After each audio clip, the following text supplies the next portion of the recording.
Meus irmãos, graças a Deus, estamos na última celebração do ano, onde podemos contemplar juntos em comunhão a palavra do Senhor. Para os irmãos que estão aqui a nos visitar ou estão aqui pela primeira vez, nós estamos numa série neste mês de dezembro que se chama Advento, onde nós conseguimos ter um olhar da história de Deus em Cristo encarnado, onde houve de fato uma expectativa na sua vinda ao longo de todo o Antigo Testamento, e depois ele vem como homem para cumprir a missão do Pai, para cumprir a vontade do Pai e nos salvar de nós mesmos, nos salvar dos nossos pecados, das nossas falhas. A partir daí, o Advento também aponta para uma expectativa futura, onde esse Cristo que subiu ao céu, ele voltará. E esta é a esperança que nos faz estar aqui hoje, por exemplo. Esperança de que em breve ele vai voltar, e uma certeza ele nos dá, que quando ele voltar nós seremos semelhantes a ele. Amém? Amém. Todos têm essa expectativa, irmãos? A palavra de Deus vai dizer que aqueles que têm a sua expectativa e esperança apenas nessa terra, miserável homem é. Então a nossa expectativa e esperança é baseada no fato de que ele vai voltar. Amém? E hoje nós vamos tratar da consumação de todas as coisas, o tempo do fim, ou o fim dos tempos, aquilo que Cristo já realizou através da cruz do Calvário, através da sua ressurreição, e trazendo a consumação para o tempo que nós também chamamos de hoje. Nós vamos ver como essa realidade ela já está presente entre nós. Então nós falamos neste mês sobre 4 pilares da história de Deus. Muito importante, eu falei no último domingo, que a importância de nós conhecermos a história de Deus desde o início, desde Gênesis até Apocalipse, é que faz com que nós não nos tornemos protagonistas da nossa própria história. Ao conhecer a história de Deus, você consegue encaixar a sua vida na história dele e não contar uma história a partir da sua vida. Isso é importante, porque o próprio Senhor Jesus Cristo vai nos dizer que aquele que quiser achar a vida tem que fazer o quê, irmãos? Perder, para que possa viver a vida dele. Então, talvez muitos de nós estamos ainda a tentar achar a vida, quando a expectativa do Senhor para as nossas vidas é que percamos a vida. E a partir daí, ao conhecer a história dele, nos encaixemos nessa história e consigamos então viver de fato o propósito que ele estabeleceu para todos nós aqui na terra. Amém? Porque todos nós temos um propósito. Se não o tivéssemos no momento em que fomos salvos, ele já teria nos levado. Então, se nós estamos aqui, é para cumprir um propósito e a missão dele. Amém? Vamos orar? Pai, te damos graça. Obrigado por este tempo, pela tua palavra, Senhor, que será expressada agora, falada agora aos nossos corações. Pai, aquieta as muitas vozes da nossa mente, as inquietações, Senhor, que possam nos perturbar neste momento, os pensamentos sobre o amanhã, sobre o ontem, e que nós possamos focar agora em Ti, na Tua presença, porque o Senhor está aqui. Quando o Senhor fala, os Teus filhos ouvem, Pai. Então, em nome de Jesus, transforme a nossa natureza falha cada vez mais a Tua semelhança, Senhor, para que nós possamos de fato exercer o nosso ofício, exercer o nosso serviço ao Senhor e realizar, Pai, a Tua obra aqui na terra, assim como Jesus Cristo o fez. Em nome de Jesus Cristo, amém. Muito bem. Irmãos, abram vossas Bíblias, por favor, em João, capítulo 19.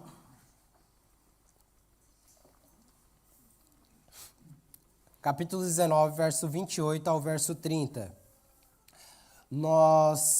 Aqui está falando já sobre a morte de Jesus, o momento em que ele está crucificado, depois de já ter passado por tudo aquilo que era necessário ter passado aqui na terra. Ele mesmo disse, conforme nós dissemos semana passada, os irmãos que não acompanharam, a série está toda disponível nas plataformas digitais, os irmãos podem acompanhar. Falamos na semana passada que Jesus disse com as suas próprias palavras que ele nasceu para cumprir a vontade do Pai.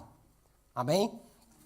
Então, aqui neste cenário que nós vamos ler agora, é o momento em que ele já está na cruz, já está muito próximo da sua morte e, consequentemente, da sua ressurreição. E ele fala uma palavra-chave aqui, mostrando que ele conseguiu, de fato, cumprir tudo aquilo que havia sido estabelecido diante da vontade do Pai. Vamos ler?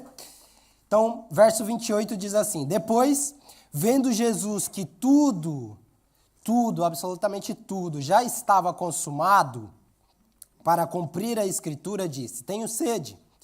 Estava ali um vaso cheio de vinagre, Embeberam de vinagre uma esponja e, fixando-a num caniço de sopo, lhe chegaram à boca.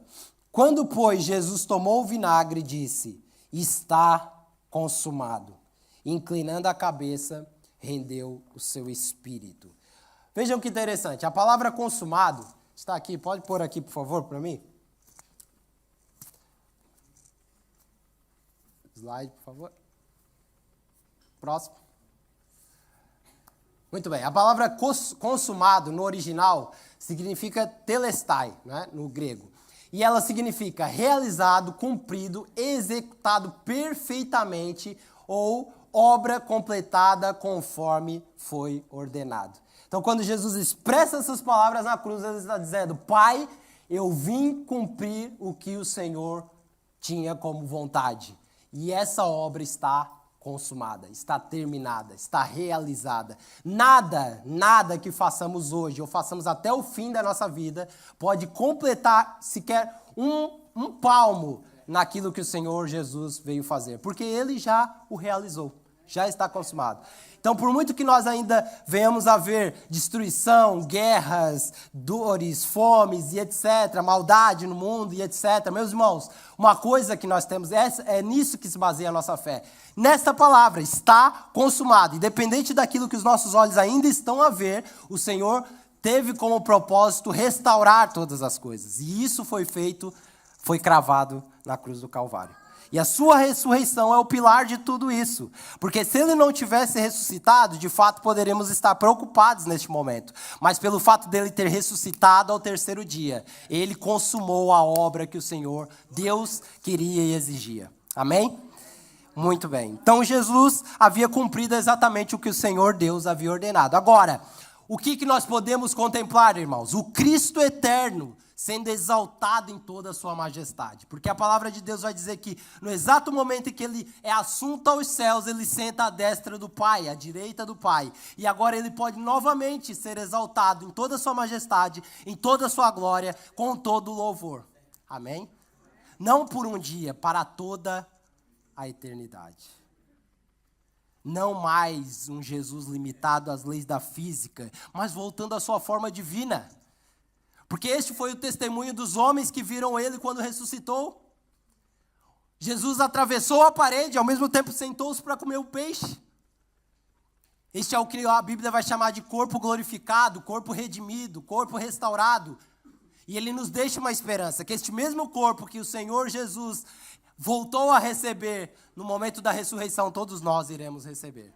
É um corpo que não tem mais dor, é um corpo que não tem mais pranto, é um corpo que não tem mais pecado, irmãos. É um corpo que não se limita às leis da física. Sim, é um corpo. Você não vai ser uma alma penada, cantando harpa pela eternidade. Você vai trabalhar, irmão, na eternidade com o Senhor. Porque foi para isso que Ele nos criou. Ele nos criou para cultivar e guardar a criação. E isso será feito por toda a eternidade. Filipenses capítulo 2, gostaria de relembrar isso aos irmãos. Capítulo 2, verso 6 ao verso 8, aqui mostrando a glória do nosso Senhor, o que Ele fez para que eu e você pudéssemos ser salvos, vai dizer o seguinte: pois Ele, subsistindo em forma de Deus, não julgou como usurpação ser igual a Deus. Antes, se esvaziou, se reprimiu, se diminuiu, assumindo a forma de servo, tornando-se em semelhança de homens e reconhecido em figura humana, assim mesmo se humilhou, tornando-se obediente até a morte e morte de cruz. Então ele se tornou homem para resolver um probleminha que eu e você causamos na humanidade, chamado queda. Relembra aos irmãos que todos nós pecamos e estamos afastados da glória de Deus, com justa condenação pelos nossos pecados. Então Cristo teve que vir à terra resolver este problema, porque Ele era o único justo capaz de fazê-lo. E ao morrer na cruz do Calvário, ao ressuscitar ao terceiro dia, Ele nos dá novamente acesso ao Pai. Vida eterna. Glórias a Deus por isso. Portanto, irmãos, o sepultamento, a cruz, que era o maior ultraje na época romana, o pior bandido possível na história da humanidade, naquela altura, quando recebia a sentença de cruz, estava dizendo que era escória, que era lixo, que era a pior coisa da humanidade. E foi isso que o nosso Senhor recebeu da parte dos homens. Então o seu sepultamento, a sua morte, a cruz do Calvário, não é um ultraje ao nosso Senhor, é o início da exaltação dele. Glórias a Deus por isso. Cristo satisfez a justiça de Deus pela morte por todos para pagar pelos nossos pecados e os nossos delitos, os delitos dos seus eleitos. Estes pecados nunca poderão ser punidos outra vez, já que isto violaria a justiça de Deus. Os pecados podem ser punidos apenas uma vez, seja por um substituto ou seja por você mesmo. Como eu e você não temos essa capacidade, o Senhor veio resolver. Então, irmãos, a consumação, o grande cenário e expectativa de todos os homens sobre o tempo do fim aponta para o Cristo vitorioso. Nós nos vislumbramos com o Apocalipse e temos medo de ler por causa dos seus símbolos, por causa dos dragões, mas deixe-me dizer o que diz o capítulo 1, verso 1. Esta é a revelação de Jesus Cristo. Francis, sobre o que fala Apocalipse? Sobre o Cristo vitorioso e exaltado para todo sempre. Esta é a revelação de Jesus Cristo. É o único livro que revela Jesus em toda a sua glória. O Cristo vitorioso que venceu os 3 maiores inimigos, conforme apontam as Escrituras. Satanás, porque a palavra de Deus vai dizer que o mundo jaz no maligno. O que isso significa? Que o mundo está controlado por Satanás. Influência e mentalidade, ele está conduzindo a história da humanidade através do pecado do homem. E Jesus o venceu. Através da cruz, ele disse: está consumado. O segundo inimigo, o poder do pecado que nos aprisionava, que nos escravizava. E aquilo que nós chamamos de liberdade, na verdade, éramos presos. Pessoas que só queriam pecado. Ele venceu isso na cruz do Calvário. E por muito que a presença do pecado ainda esteja entre nós, nós já fomos libertos do poder dele. E agora você consegue de fato dizer não para o pecado. E o terceiro e último inimigo a ser derrotado, aquilo que é talvez o maior medo da humanidade, e que vai ser derrotado de uma vez por todas, a morte. A morte. Porque em Apocalipse vai dizer que a morte será lançada no lago de fogo. E essa será a consumação da vitória do nosso Cristo. Porém, ele já o fez na cruz do Calvário. Então, apesar desses 3 inimigos ainda nos atormentarem, meus irmãos, temos uma garantia, uma firme promessa. Ele venceu e em breve também venceremos. Por quê? Porque ele voltará. É sobre isso que trata esse Apocalipse. Ele voltará. Então, o poder da ressurreição de Cristo nos dá uma garantia, uma promessa real, irmãos. Uma promessa verdadeira, não uma promessa específica para nós. Não, a Bíblia não fala que existem promessas específicas para nós. Existem as promessas que são baseadas no seu nome, na sua vontade. E elas estão se cumprindo. De séculos em séculos. Baseadas na sua própria promessa, na sua própria palavra. Ele tem um compromisso consigo mesmo. Então nada na nossa vida pode atrapalhar a sua promessa. Você entende isso? Nada, independente de se nós vamos atrapalhar ou ajudar. Nada pode parar aquilo que ele já decretou. 1 João capítulo 3, verso 2 vai dizer: amados, agora somos filhos de Deus. E ainda não se manifestou na sua plenitude o que haveremos de ser. Sabemos que quando ele, o Cristo, se manifestar, seremos semelhantes a ele, porque haveremos de vê-lo como ele realmente é. Os nossos olhos de fato vão contemplá-lo. Já não é mais sobre ouvir falar, é sobre olhar nos olhos dele. Então a ressurreição é o grande trunfo da consumação. Uau! É o grande trunfo da consumação. Ele ressuscitou. E eu sei que muitos se apoiam em reencarnação, muitos se apoiam em vida após a morte. Meus irmãos, a única promessa da Bíblia é esta: ele ressuscitou e nós ressuscitaremos. E a ressurreição não foi um ato isolado. Foi o que culminou o governo soberano do nosso Senhor sobre toda a história. Por isso os apóstolos eram tão enfáticos em falar sobre a ressurreição. O coração deles pulsava sobre isso. E não só, mas no Antigo Testamento também. Tanto que, quem conhece a história de Lázaro aqui? Marta, quando é indagada pelo Senhor Jesus Cristo, ela pergunta: Senhor, eu sei sobre a ressurreição, acontecerá no fim dos... Não, ele diz: eu sou a ressurreição e a vida. Ela já está presente. Eu sou o portal que liga a realidade do céu com a terra.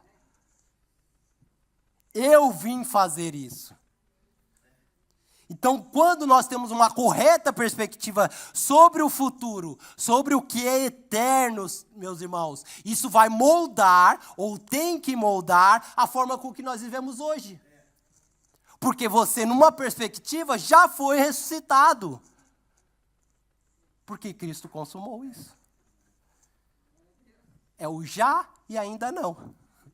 Já aconteceu, mas ainda não aconteceu na sua plenitude. Por isso um alerta das Sagradas Escrituras: pensai nas coisas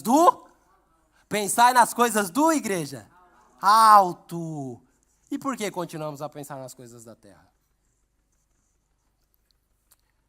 Porque a ideia de eternidade, irmãos, a ideia de fim dos tempos para nós ainda é muito abstrata. Sabe filme de ficção científica? Nós olhamos assim o fim dos tempos. Eu gosto muito de Marvel, eu sou apaixonado. Então sempre que sai um filme novo, eu fico naquela expectativa. Uau! Vejam se não é o cenário da nossa vida. E eu fico aquilo me mexe, eu falo: não, tenho que ver esse filme. Mas são 2 horas de filme. 3 horas às vezes. Passou aquilo, acabou a euforia. Às vezes até me decepciona, porque eu não queria que fosse assim o fim. E a ressurreição às vezes é assim para nós. Nós até sabemos. A eternidade nós até sabemos. Mas, irmãos, logo perdemos a euforia. Por causa das muitas atrações dessa terra. Por isso ele alerta: pensem nas coisas do alto. Isso é um pensamento constante, porque isso vai moldar a forma de você viver aqui na terra. E, meus irmãos, se a ressurreição não for a sua perspectiva e expectativa, se a eternidade não for a sua perspectiva e expectativa, meus irmãos, desculpe dizer, mas a sua vida é um fracasso. Você está vivendo um fracasso.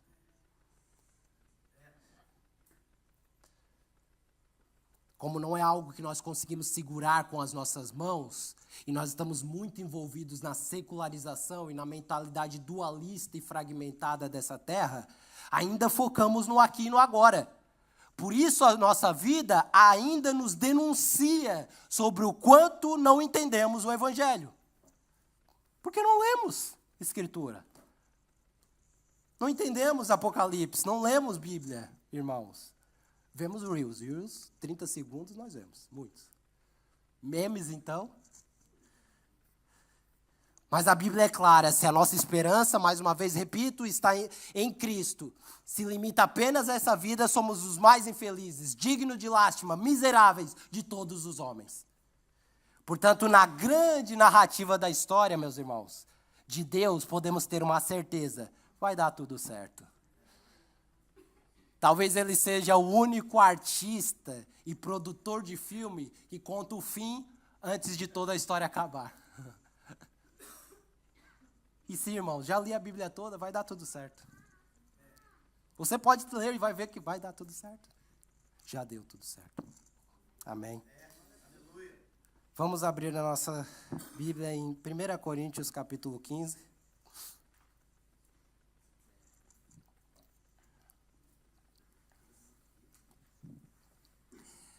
capítulo 15, nós vamos fazer a exposição bíblica dos versos 20 a 28.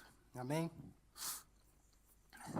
Muito importante isso, irmãos. Exposição bíblica nos faz manter-nos naquilo que o Senhor está dizendo para toda a raça humana, ok? É muito importante que não fragmentemos as Escrituras, peguemos versículos isolados. Nós precisamos entender contexto, história da Bíblia, para entender onde a nossa vida pode se encaixar, amém? Então, sempre que ler a Bíblia, abra ela e leia de Gênesis a Apocalipse, amém? Vamos lá, então, 1 Coríntios, capítulo 15, vamos ler o texto todo e a seguir fazemos então a exposição. Capítulo 15, verso 20. Mas, de fato, Cristo ressuscitou dentre os mortos, sendo ele as primícias dos que dormem. Visto que a morte veio por um homem, também por um homem veio a ressurreição dos mortos.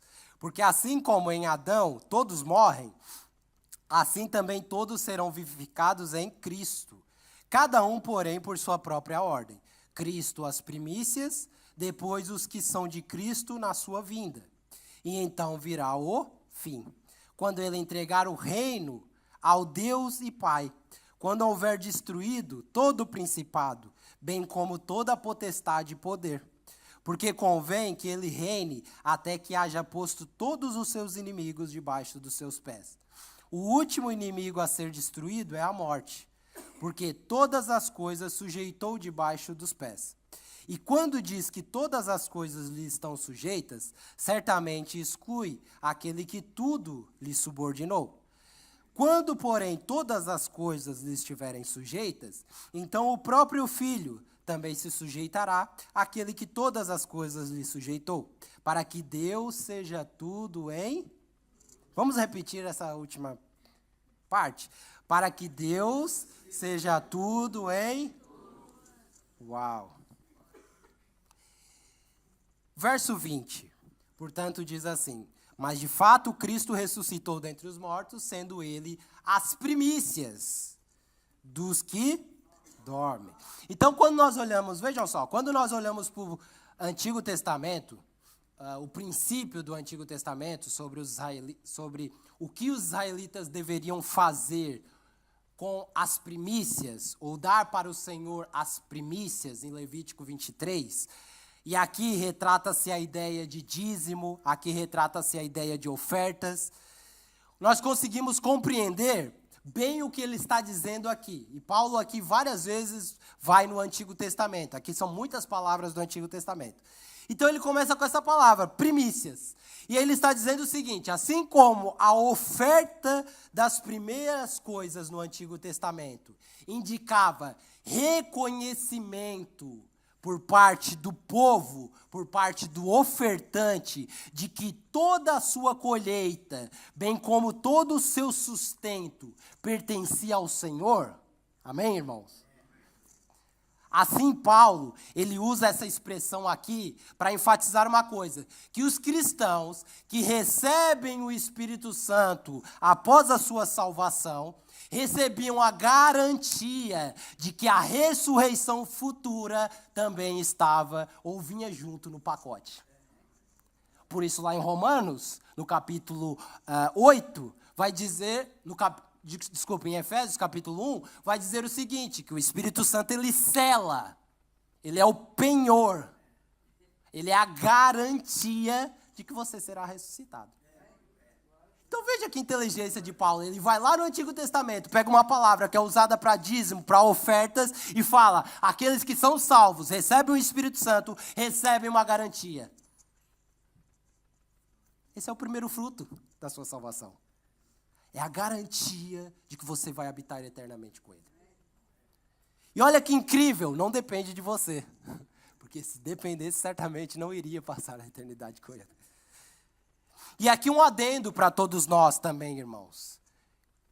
Principalmente para nós que não dizimamos. Seja por ignorância, por nunca ter estudado o princípio bíblico de devolver ao Senhor o que é dele, ou por mera ganância, baseado em opiniões de pregadores de internet. O dízimo é devolver algo que não é seu, para que você transmita uma mensagem muito clara para o seu Senhor, que você reconhece, assim como os antigos reconheciam, que todo o sustento da sua casa pertence ao Senhor, e não na força das suas mãos. Então pare com essa, vou dar dinheiro para pastor, vou dar dinheiro para a igreja. Não, você está dizendo para o seu Senhor que Ele sustenta a sua vida. Por isso você tira daquilo que não é seu, porque se Ele te tirar a saúde, você não consegue trabalhar para sustentar. Então tudo depende dele, a chuva depende dele, o solo regado depende dele, a colheita depende dele, a sua energia depende dele, o seu respirar depende dele. Ele é o seu sustento. Então, quando você entrega o seu dízimo ou oferta, você está dizendo, eu reconheço isso, Senhor. E não vai me faltar. E não falta. Quem segue isso sabe que não falta. A questão aqui neste versículo, então, é que a ressurreição de Jesus e a ressurreição dos cristãos não são separadas. Não estão desconectadas. Pelo contrário, Jesus foi o primeiro a ressuscitar dos mortos. E talvez você fale, não, Francis, mas muitos ressuscitaram, só que voltaram a morrer. Jesus foi o primeiro a ressuscitar para nunca mais morrer. Por isso ele é a primícia. E ele sendo o nosso representante, já temos uma garantia. Ressurreição espiritual já aconteceu dentro de nós. Corpo glorificado. Amém, irmãos? Uma frase de Thomas Wright está aqui. A ressurreição física de Jesus reafirma a beleza da criação. Olha que lindo. A criação lá, conforme o Rui pregou na primeira mensagem, a criação que Deus viu que tudo era muito... A obra-prima das suas mãos, que é todos nós, seres humanos. E a ressurreição física de Jesus reafirma a beleza da sua criação. E viu Deus que era bom. A ressurreição corpórea é, sem dúvida, o fundamento para uma nova maneira de viver no mundo e para o mundo. Então tem que mudar a nossa perspectiva de viver, irmãos. O fato de que Ele ressuscitou e nós já ressuscitamos também. Então a ressurreição do cristão é o trunfo definitivo. É vivermos de uma forma definitiva aquilo que Cristo já conquistou com a sua ressurreição. E isso, meus irmãos, vai além da ressurreição individual, do indivíduo humano. Na verdade, a nossa ressurreição é um sinal do compromisso de Deus em restaurar todas as coisas. Porque lembra que está escrito em Romanos, que a criação está sujeita ao pecado. Por causa de quem? Por causa de quem, irmãos? De nós. A criação não decidiu pecar. Por nós termos pecado, ela está sujeita ao pecado. Então, isso também é uma garantia, a nossa ressurreição também é uma garantia de que o plano original vai voltar a ser realizado. A restauração de todas as coisas, a criação voltando a ser bela em sua plenitude. Não apenas o indivíduo humano, mas toda a criação renovada a partir desse evento. Então, costuma-se dizer que é uma ressurreição da criatura humana, mas também é uma ressurreição de toda a criação. Uau, isso é lindo. Então, nós estamos aqui a falar, irmãos, de esperança cristã. E sendo a esperança cristã, quando se fala de esperança cristã, nós estamos falando daquilo que nós esperamos quanto a um futuro derradeiro. Quanto às últimas coisas, aquilo que realmente temos como expectativa para a vida. Vamos ao verso 21 ao 23. Diz assim: visto que a morte veio por um homem, o Rui também pregou muito sobre isso, também por um homem veio a ressurreição dos mortos. Então, assim como a morte veio por intermédio de Adão, porque Adão pecou e, consequentemente, a natureza transpassou para toda a sua descendência e chegou, claro, até nós, assim também todos serão vivificados em Cristo, todos aqueles que reconhecerem, é claro, Cristo como seu único e suficiente Salvador. Amém? Cada um, porém, na sua própria ordem. Cristo primeiro, Conforme disse aos irmãos, ele foi o primeiro a ressuscitar para nunca mais morrer. Depois, os que são de Cristo na sua vinda. Portanto, por causa da natureza humana, todos os cristãos unidos a Adão, numa existência natural, estão em pecado e morte. Só que, em virtude da fé e da graça de Deus, nós estamos unidos a Cristo numa existência espiritual, numa retidão e numa vida eterna. E isso aponta para tudo o que é futuro. Isso aponta para a tribulação. Isso aponta para um corpo glorificado. Isso aponta para a restauração de toda a criação. Isso aponta para os novos céus e nova terra que Apocalipse fala. Isso aponta para tudo isso. Irmãos, vejam só que interessante. Os judeus, eles tinham uma grande expectativa na obra, que a obra messiânica, a obra de Jesus aqui na terra, de alguma maneira, seria marcada pela ressurreição dos mortos. Essa era a grande expectativa de todo o Antigo Testamento. E a ressurreição dos mortos seria um testemunho, vejam só, da renovação de Deus com o mundo dele. Por isso a expectativa deles. E ainda mais eles vivendo em intensa perseguição após a vinda de Jesus. Então seria, na verdade, um golpe fatal daquilo que é uma anomalia. O que é uma anomalia, irmãos? O que entrou no mundo e que não era para ter entrado? O pecado e, consequentemente, a morte. A morte é uma anomalia, irmãos. Muitas pessoas não pensam nisso, mas a morte é uma anomalia. A morte não é natural. Nós falamos, é tão natural morrer, só tem duas certezas na vida, né? Nasce e morre. A morte é tão pouco natural para nós, que nós sempre nos escandalizamos com ela. É verdade ou não é? Todo cristão se gaba, não, eu quero morrer é lucro. Mas morreu, meu irmão, a choradeira, é uma tristeza, assim, é desespero. Quando chega na hora, a senha apita. Então nós ritualizamos, nós fazemos velórios, nós vamos em velórios, nós choramos, nós fazemos ritos, nós anunciamos a morte, nós ficamos chocados quando alguém morre. Até hoje a morte nos escandaliza. Por quê? Porque é um elemento estranho. De fato é. Irmãos, é curioso que durante tanto tempo, em alguns paradigmas que nós temos, em algumas mentiras que nós criamos na nossa mente, e que parece um absurdo, muitas vezes, para as pessoas falar sobre ressurreição dos mortos. E também falar sobre restauração, né? As pessoas conseguem ver muito mais a TV e ver, parece que é guerra sem fim e só vai aumentar, do que de fato ter uma esperança que o Senhor vai restaurar algum dia a terra, com processos naturais e sobrenaturais. Ou seja, é estranho, até mesmo para nós, às vezes, pensarmos que o Senhor vai usar a capacidade, o trabalho de todo cristão redimido para restaurar os aspectos da criação. Você consegue imaginar isso? Você é o que a teologia chama de comunhão construtiva. Você trabalhando do lado de Jesus para restaurar as coisas da terra. Olha que loucura. Uma intervenção sobrenatural do Senhor. Isso, de fato, às vezes parece um absurdo. Parece que é mais fácil crermos, como eu já falei, que o plano de Deus é nós usarmos aquelas batas do batismo, sabe? Para sempre. Cantando com os anjos. Do que imaginar nós na terra, que ela não vai ser destruída, na terra, restaurando as coisas. Então nós precisamos entender uma coisa, e peço a vossa atenção agora, que se chama dinâmica da redenção. Vamos repetir essa palavra? Dinâmica da redenção.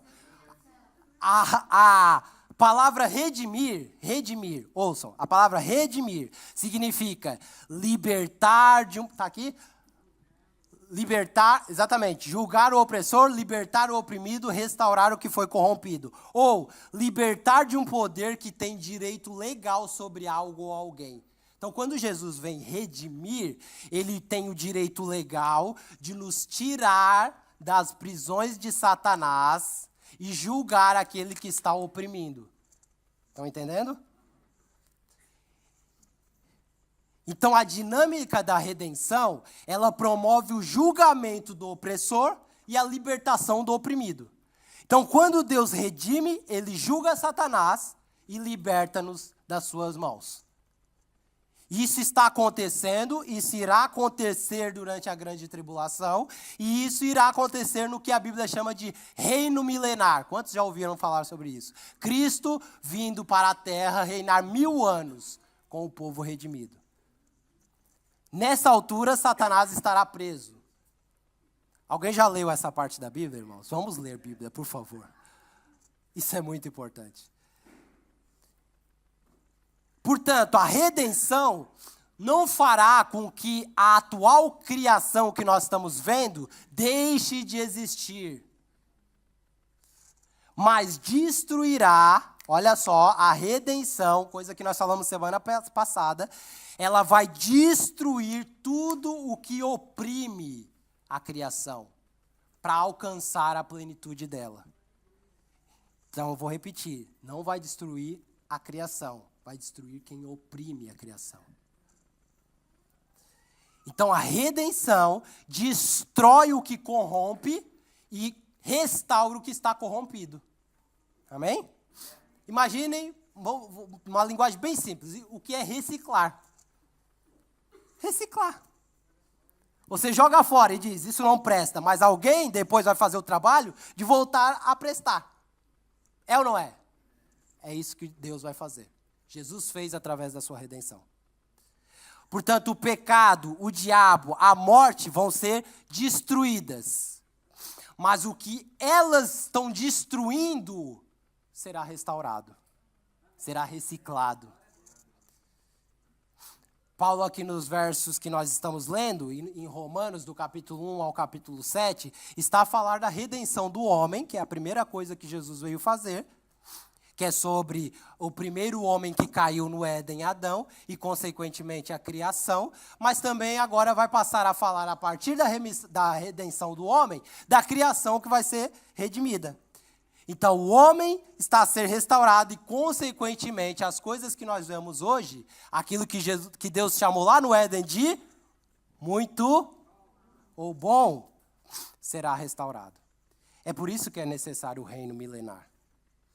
Os 1000 anos habitando com Cristo, para que eu e você trabalhemos. Porque a queda do homem afetou a criação em Gênesis. Então Deus restaura o homem e depois do homem, em parceria com Cristo, restaura a criação. E isso acontecerá a partir do reino milenar. Quando Cristo voltar em sua glória, chamar os seus filhos e agora começar a restaurar a criação. E aí nós percebemos algo interessante, que Paulo diz em Romanos, que a criação será redimida e não abandonada. E uma das razões óbvias para isso é que Deus é o autor da criação. Então, irmãos, dificilmente alguém que é o autor iria destruir sua própria autoria. Né? É matemática simples, é 1 mais 1, irmãos. E quando Deus terminou de criar, a Escritura disse, então, e viu Deus que era bom. Então, ao olhar de Deus, a perspectiva continua a ser a mesma. Porque eu quero lembrar aos irmãos que Deus não olha o presente como você está olhando. O futuro para Ele é tão presente como o nosso presente. E o passado é tão presente como o nosso presente. Então, assim como Ele viu que lá na criação, no início, era bom, Ele continua vendo lá no futuro que também é bom. E quando a nossa adoção, todos sabem que nós somos adotados, amém? Pelo Cristo. Quando que a nossa adoção será completa? Quando o nosso corpo for glorificado. A glorificação do nosso corpo manifestada para todos verem. Mais uma vez relembro, não haverá no corpo pecado, não haverá tristeza, não haverá choro, não haverá dor, não será mais limitado pela física, não vai mais envelhecer. Ufa! Será um corpo eterno, irmãos. E para quê esse corpo eterno? Para a libertação da criação. E lembra aos irmãos que Romanos 8 diz que a criação aguarda com grande expectativa por esse dia. Ela está cativa e ela está falando, pelo amor de Deus, tornem-se maduros. Aí, ó. É ou não é, Isaac? É isso aí. Portanto, irmãos, o milênio é exatamente o que Paulo está explicando aqui, lá em Romanos 8. São os filhos de Deus sendo redimidos, corpo glorificado, ok? Não é alma penada, é corpo, carne e osso, glorificado. A forma eu não sei explicar, mas é um corpo glorificado. Trabalhando em cooperação com o Filho de Deus. Uma linguagem simplista para reciclar todo mundo. Todo mundo com um saco na mão, restaurando as coisas na terra.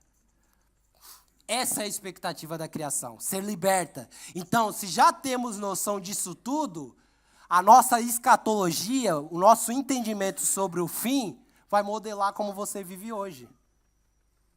Você não vai esperar ele voltar para fazer isso. Você faz isso hoje. Claro que não vai ser de uma forma plena, mas o que você pode fazer para restaurar já alguma coisa? Talvez comece do lixo. Gabi não está aí, né? Para Gabriela, que é viciada em reciclagem. Estou dando uma coisa simplista, mas para dizer que toda a sua vida pode ser um processo de restauração. A começar de quem, irmãos? De você. Restaure a sua vida com Cristo. Conheça-o. Conheça-o. É escandaloso ver um cristão que não sabe falar sobre a sua fé, não sabe falar sobre salvação, não sabe falar sobre o seu Deus. Então, que Deus nós estamos servindo? Se nem o conhecemos, por quê? Porque não temos tempo de ler Bíblia. Comece por você. Então, aqueles que estão em Cristo e que já têm as primícias do Espírito, devem manifestar essas evidências no dia que se chama hoje. Amém? Quem está aqui ainda? Por isso, irmãos, Apocalipse vai falar no capítulo 17 e 18 sobre a grande Babilônia. Quem já ouviu falar sobre isso? Muitos acreditam ser uma cidade, mas você precisa ler Bíblia, como eu falei. Ela é um sistema que vem das origens de Babel. O que aconteceu em Babel? O homem tentou fazer uma grande torre para chegar até... é porque eu queria me conectar ao Senhor. Era por isso? E aí foi no exato momento em que todas as línguas foram divididas. Quem lembra?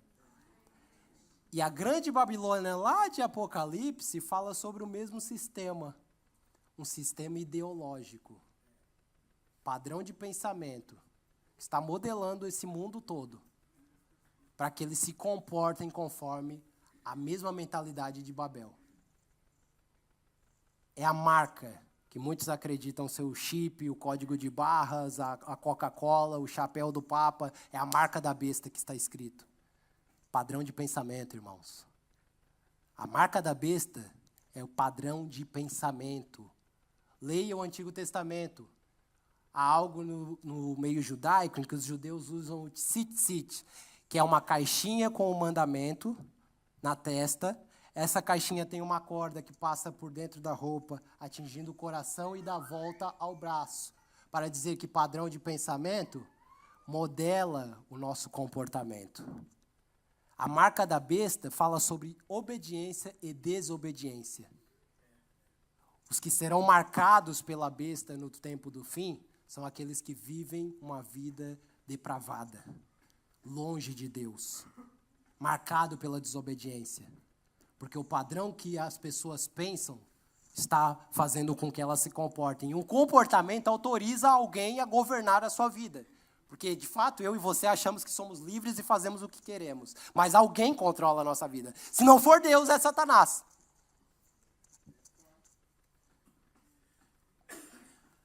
Portanto,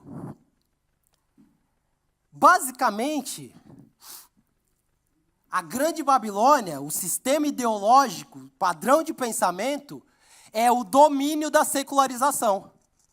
O que nós vivemos hoje. O mundo secularizado, ateu, anti-Deus. E esse é o nosso combate. nos púlpitos é contra a secularização, é contra a mentalidade fragmentada, é contra o relativismo. Sabe o que é isso? É você dizer, a interpretação é relativa. A Bíblia interpreta a própria Bíblia. Ela é a verdade absoluta. Você pode não entendê-la, mas ela é a verdade. E não existe relativismo nas Escrituras. Só existe uma verdade, e essa é a do nosso Senhor. E por causa disso que está cercando as igrejas, existe um monte de cristão fragmentado. Não buscando mais santidade, vivendo vida devassa, escandalosa, que não testemunha Cristo, que não ama o seu Senhor, que não tem santa expectativa pela volta dele.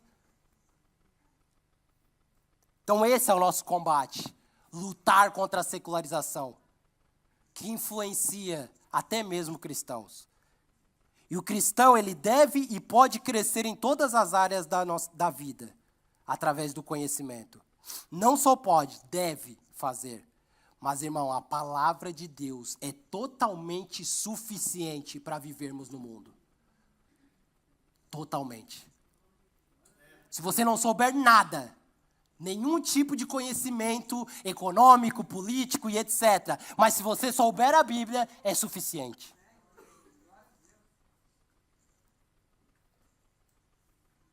E quais eram as marcas e pecados que normalizavam a grande Babilônia? Depois leia capítulo 17 e 18. Primeiro, imoralidade sexual, julgo desigual, sexo fora de casamento, pornografia, sensualidade, tudo isso eram marcas da grande Babilônia. Segundo, enriquecimento ilícito. Práticas ilícitas de enriquecer que nós acabamos por normalizar. Sabe aquela ajudinha que nós damos para o governo porque ele não está atento aos impostos altos e nós fazemos aqueles trâmites? É isso. E aqui achamos que é só sonegar impostos e fazer algum tipo de negócio legal. Ah, França, talvez nós falamos, ufa, isso eu estou livre. Mas deixa eu te falar aqui, cristãos que não valorizam a igreja local, que não vivem para a glória de Deus, mas se entregam ao trabalho, mentalidade compulsiva, incontrolável, trabalhar, dinheiro, melhor vida, e a glória de Deus, o plano de Deus para a sua vida fica de lado por causa da sua ganância, também é marca da grande Babilônia. Vida workaholic. Eu não tenho tempo. Por quê? Porque estou trabalhando. Ah, vem na igreja. Não dá, estou trabalhando. Ah, vem comungar com os irmãos. Não dá, estou trabalhando. Para quê? Para dinheiro. Para quê? Para melhor vida. Para quê, irmãos? Para quê? Para aí?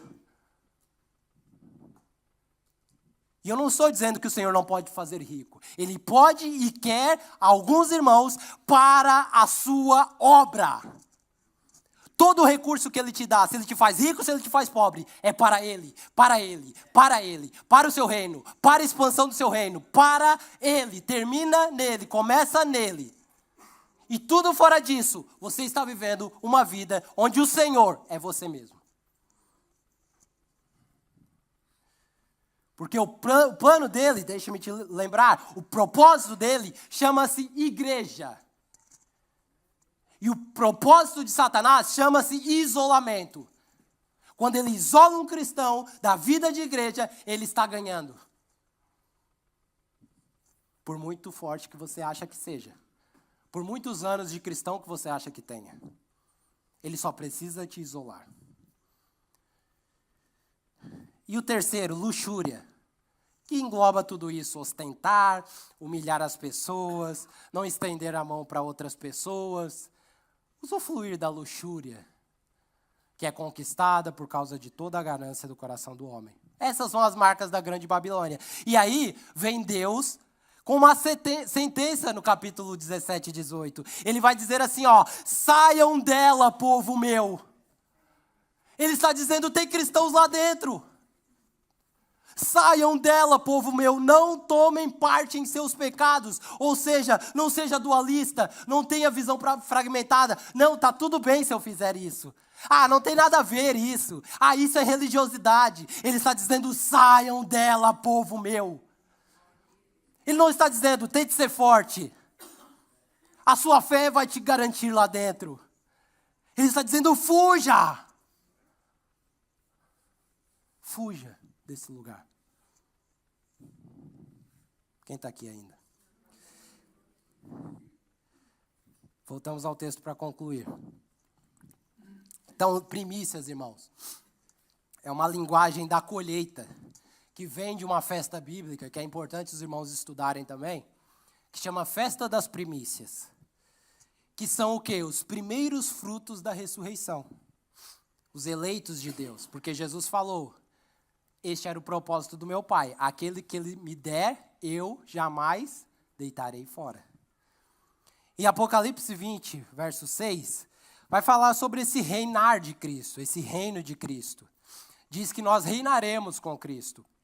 Portanto, o trabalho dos filhos de Deus, o nosso trabalho, diante de Deus, vai ser o quê, irmãos? Vai ser apresentar as demandas da criação perante Ele, mostrando quais são as necessidades da criação. Então, nós vamos apresentar e ver tudo aquilo que está mal e errado e apresentar ao Senhor, e o Senhor vai nos dar a orientação de como restaurar isso. E o trabalho da igreja na terra é e será para representar o caráter de Deus e imprimir isso sobre a criação. Amém, irmãos? Esse é o trabalho da igreja. Coisa que já podemos realizar agora, compreendendo a natureza da igreja. Então, às vezes, nós não estamos fazendo porque nós não entendemos igreja. Achamos que é só um lugar para se reunir. É muito mais que isso. Então, o trabalho ele não vai ser abolido. Alguns tristes agora. Ele vai ser ressignificado ao seu original, que era prazeroso. O homem trabalha no Éden antes da queda, e esse é o trabalho. O mesmo trabalho, o homem apresentar diante de Deus como sacerdote as demandas da criação e apresentar para a criação a resposta sobrenatural de Deus. Esse será o fluxo. Então, isso será traduzido novamente ao contexto original que foi encontrado lá em Gênesis. Inclusive, irmãos, o nosso trabalho realizado hoje será também julgado pelo Senhor. Quantos sabem disso? Tudo que você faz em terra e o que você não faz em terra será julgado. Eu fui salvo, vou direto. Não, você vai ter um pit stop que chama o trono do Senhor. O tribunal de Cristo. E aquele Cristo bonzinho que você vê na TV, cheio de amor, my love, será o próprio juiz desse tribunal. Porque ele já não será o cordeiro, ele será o leão. Então, Jesus é uma espécie de portal, irmãos. Uma espécie de portal que aproxima a eternidade do tempo presente.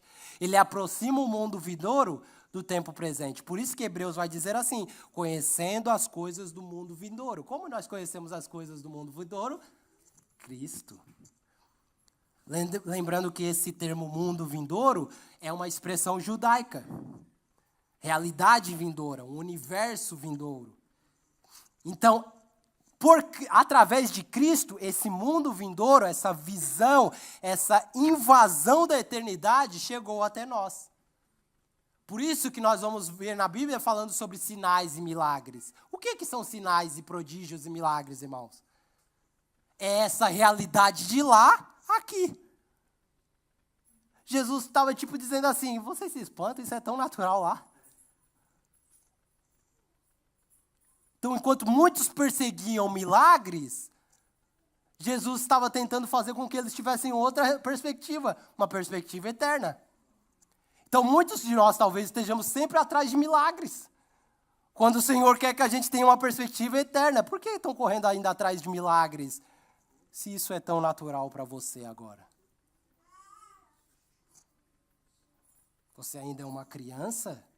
Quem precisava de milagres no Antigo Testamento, no Novo Testamento, quando Jesus veio, era ímpio, não era crente, irmão. É ou não é? Jesus curava e fazia prodígios e etc. Para quê? Para quem? Que loucura! Por que você não vê Pedro e os apóstolos, após a ascensão de Jesus, pedindo milagres do Senhor? Senhor, faz isso por minha vida. Faz isso, faz aquilo.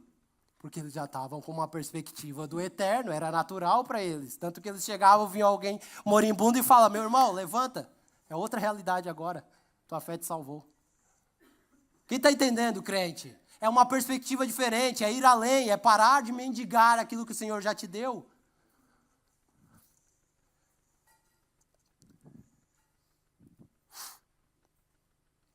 Então Jesus, quando veio, ele veio fazer um spoiler. E o spoiler era a ressurreição dos mortos. Estava dizendo, a realidade do céu invadiu a terra. Muito rapidamente, Mateus 25, 31 ao 46 vai falar sobre um julgamento do Senhor baseado em caráter. Quem lembra dessa passagem? Ele está dizendo, Senhor, fizemos tantas coisas em teu nome. E aí ele fala, afasta-se de mim. Por quê? Porque eu não conheço vocês. Eu olho para o caráter de vocês e é de um ímpio. Vocês não são iguais a mim. Aí nós vamos para Apocalipse 20, 11, vai falar sobre um julgamento baseado em obras. Pensamentos, palavras, ações, tudo que fazemos e que deixamos de fazer. Aí Mateus 16, 17 vai falar, porque o Filho do Homem há de vir na glória do seu Pai com os seus anjos e vai retribuir a cada um conforme as suas obras. Mesma passagem, essa é a mesma passagem do contexto, você que gosta de flores na Bíblia, é o contexto aqui de pegue a sua cruz, morra para a sua vida, em resumo, e me siga. E aí lá no fim ele fala, quando eu voltar, eu vou retribuir cada um segundo as suas obras. Então primeiro você tem que morrer, irmão. Depois, entender a história de Deus. Depois se encaixar nela. E depois começar a viver de fato segundo a vontade dele. 2 Coríntios capítulo 5, 10 vai dizer, porque importa que todos nós compareçamos perante o tribunal de Cristo, para que cada um receba segundo o bem ou o mal que tiver feito por meio do corpo. Então salvação é por graça, mas tudo, absolutamente tudo que fazemos na terra será julgado por Jesus. O tribunal será para revelar o que está dentro de cada um de nós. E a base do nosso trabalho diante de uma perspectiva eterna, irmãos, culminará em algo que a Bíblia chama de galardão. Quantos já ouviram isso? Galardão, recompensa. Palavra mistos, valor pago pelo trabalho, salário. Usado do fruto natural do trabalho árduo e forçado. Então, tudo que você faz para Deus aqui está sendo anotado para que você receba uma recompensa. E eu sei que muito pouco é falado sobre galardão. Mais uma vez eu falo, por causa da nossa perspectiva mais terrena do que eterna. Porque se de fato há um investimento na terra, é pelo galardão. Me responda, irmãos, no céu nós vamos ser todos iguais no grau de importância de serviço e trabalho?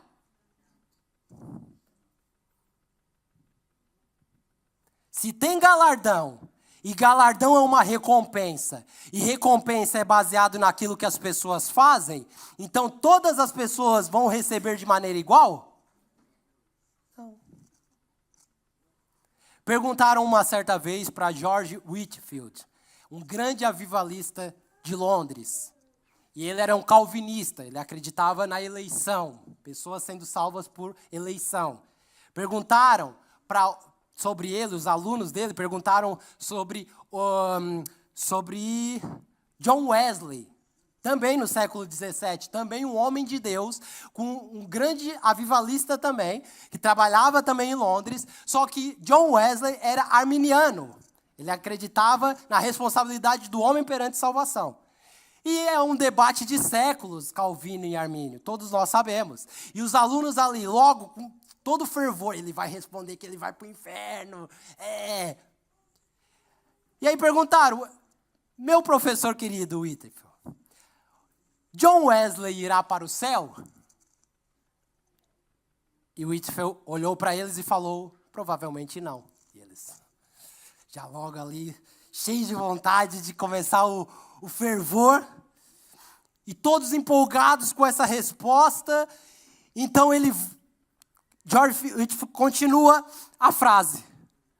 Provavelmente, ouçam isso, eu nunca o verei no céu, porque ele estará tão próximo do trono de Deus e eu tão distante que eu não vou conseguir nem contemplar a beleza do seu rosto. Um calvinista falando de um arminiano. Por tudo que ele fez aqui na terra para o nosso Senhor.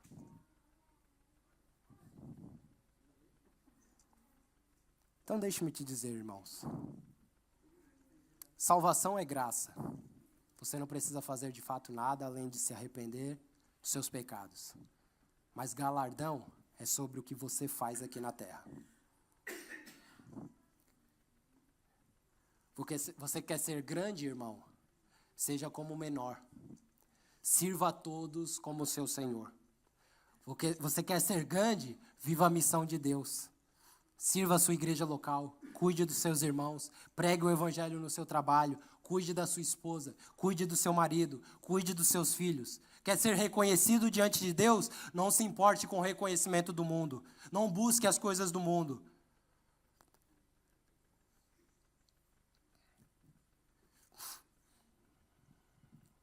Ele fala em 2 Coríntios, em 1 Coríntios, sobre provas, sobre as nossas obras que serão jogadas sobre o fogo. Ele fala sobre algumas características, ouro, prata, pedras preciosas, depois ele fala sobre palha e feno.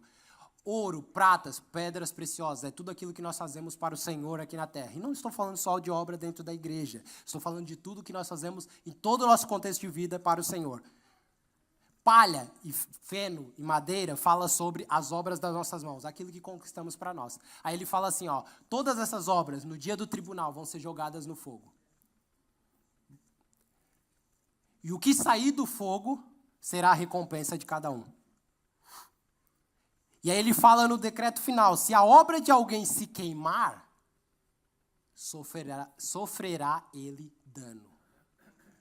Então, cuidado para você que fala assim, não, só a salvação me basta. Eu não sei que dano é esse, mas é um dano, né? Dano nunca é bom. E vindo do Senhor que está sentado num tribunal e é o leão, não é bom descobrir, né, irmão? Mas ele diz, mas esse mesmo será salvo, todavia, como que através de fogo. Misericórdia. Então, se você não é ambicioso, só quer ser salvo, existe esse incentivo para você. Pessoas salvas sofrerão dano na eternidade. Lucas capítulo 19 vai falar sobre a parábola das 10 minas, que fala que o Senhor deixou, e aqui é um retrato tanto de salvação como de vocação. Já estou terminando, irmãos, peço só a paciência de vocês. Vocação, exatamente. Vocação e fala sobre salvação. E aí ele vai falar o seguinte, ele vai falar, eu deixei 10, vou falar na linguagem portuguesa, 10 dinheiros para um, eu deixei 5 para outro e eu deixei 1 para o outro. E o Senhor, esse nobre Senhor, que foi embora e deixou isso como missão para essas 3 pessoas, ele voltaria para pegar de volta e ver o fruto que isso foi gerado. Então ouça isso, irmão, a salvação que ele te deu não é só para você, amém? Isso é para você multiplicar. A vocação que ele te deu não é só para você, amém? É para você multiplicar. E aí ele diz que esse senhor, esse nobre senhor, volta. E ele pergunta, o que você fez com esses 10 dinheiros? Senhor, eu coloquei no banco, deu juros, multipliquei aqui. Servo bom e fiel, entra no reino que está preparado para você. E você, que eu deixei 5, também, Senhor, multipliquei, veja aqui. E você, que só deixei 1, Senhor, eu sei que o Senhor é severo. Eu guardei, eu enterrei, com medo daquilo, com medo de perder e saber o que o Senhor poderia fazer comigo. Tá lá, irmãos. Lucas 19, depois vocês podem ler 12 ao 26. E aí ele decreta assim, tirai a mina, tirai o dinheiro deste e dá para quem tem 10. E eles respondem, Senhor, ele já tem 10, como que o Senhor vai dar para quem tem mais? Isso é desigual, né? Injustiça aos justiceiros. Pois eu vos declaro, a todos os que têm, eu vou dar mais. Mas os que não têm, será tirado. Por que ele deu para quem tem 10? Porque ele entendeu, eu vou multiplicar. Ele entendeu, eu estou disponível para o meu Senhor. Ele entendeu, é a missão de Deus que importa. Eu vou sacrificar todos os meus sonhos, meus projetos, meus planos para o meu Senhor. E quando Ele voltar, eu vou entregar tudo para Ele. Aí quando o Senhor volta, pega aqui. E aí Ele fala aqui, que é um retrato de Apocalipse, que é um retrato da eternidade. Ele fala, eu vou te dar 10 cidades para reinar. 10 cidades para governar. Que dentro de uma ideia escatológica, o Senhor distribuirá cidades como galardão para os seus filhos. Olha você cuidando de Lessa da Palmeira. Matozinhos. Não, é você que vai gerir as leis dessa cidade. É você que vai restaurar lá. Ou talvez só uma rua. Cuida lá da Roberto Ivens. Cuida lá do Dr. Cardia Pires. É você que vai decidir isso, irmão. Então, o tribunal não é para julgar salvação. O tribunal é para provar o que fazemos com a nossa salvação. A pergunta é, o que você está fazendo com a sua salvação? O que ele está dizendo em Lucas, irmãos? Que terão posições de governo dele na eternidade. E que depende da forma com que você vive hoje. A posição lá depende da forma com que você vive hoje. Então existem os que vão ser salvos e existem os que vão reinar com Cristo. Alguém aqui quer reinar com Cristo, irmãos? Qual o tamanho da sua ambição? Então grave isso, onde vamos passar a eternidade é graça. Como vamos passar a eternidade depende da nossa resposta à salvação que Deus nos deu. Da forma com que nós investimos o sangue que Ele derramou sobre nós. Pesado isso, né? Então, se você souber que as próximas 24 horas vão determinar os próximos 1 bilhão de anos da sua vida, como você vai viver as próximas 24 horas? Não viva para não perder salvação, irmão. Não depende de você. Mas para multiplicar a salvação. Isso depende.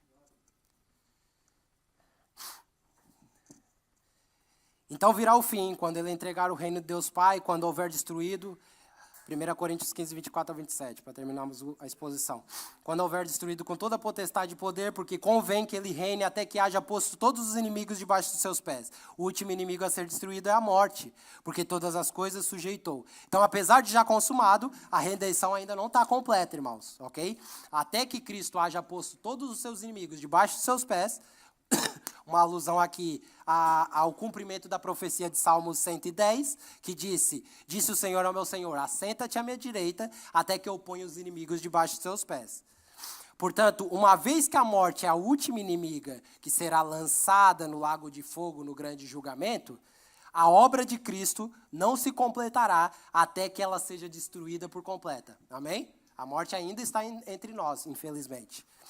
E Apocalipse 20, 14 e 15 vai dizer, então a morte e o inferno foram lançados para dentro do lago de fogo, e se alguém não foi achado inscrito no livro da vida, que aí fala da nossa salvação, esse foi lançado para dentro do lago de fogo. Verso 15, segunda morte, exatamente.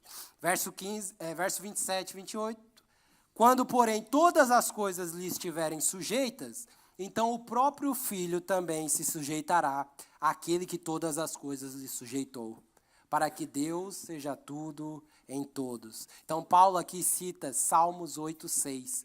Ele disse, deste-lhe domínio sobre as obras da tua mão e sobre os seus pés, e tudo lhe puseste. Então Paulo conclui que no final, o próprio Filho também se sujeitará a Deus. E isso não significa que Jesus é inferior ou que ele é criado por Deus, mas que ele, em sua obra messiânica, aquilo que ele veio fazer aqui na terra, está sujeito à vontade do Pai. Jesus, ele nasceu para cumprir o propósito do Pai. Lembram? Então, qual é o ponto ápice é a conquista total dos seus inimigos. Para que Deus seja tudo em todos. Ou seja, para que a supremacia absoluta de Deus seja universalmente reconhecida para todos sempre. Eu vou repetir. Qual é o ponto ápice da história, irmãos? A supremacia, sua grandeza, seja absolutamente reconhecida para todos sempre. De eternidade em eternidade, Ele é Deus. Vivendo agora nós sobre o reino eterno do Cristo, debaixo da sua gloriosa presença e da sua gloriosa autoridade. Por favor, coloque-se de pé.